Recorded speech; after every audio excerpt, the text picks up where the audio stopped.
Why are all these millionaires running away? Look, it corresponds with a new tax that we brought in, which was we ended the non-dom scheme.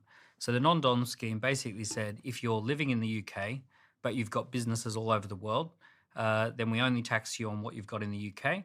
And if you die in the UK, we'll only tax you on your UK assets for inheritance tax if you're a non-dom. But if you die in the UK and you've got wealth in India, once that non-dom scheme ended, they basically said we will tax you on everything globally. If you're a tax resident in the UK, everything you've got globally, we want 40% of it.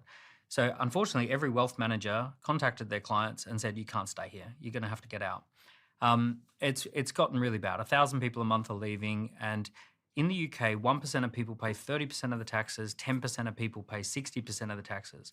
And you imagine if we're sitting out at dinner and there's 10 of us out for dinner, and one person says, "Hey, I've got this, I'll get 60% of the bill tonight." We say to them, "No, it should be 70%, it should be 80%.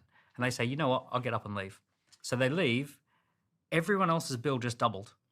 So what's going to happen is if we drive the millionaires out of this country, every ordinary normal person who pays 10 grand a year in tax will now have to pay 20 grand a year in tax. It's like saying, "Oh, hey, I'll pay 60% of this table." And they say at the table, "Hey, wait a second, we also want you to pay for everything that's happening at other restaurants as well." 2020, we made a decision globally to shut down the economy, and we taught everyone that they can live and work from anywhere. The biggest threat to everything you're saying is remote working.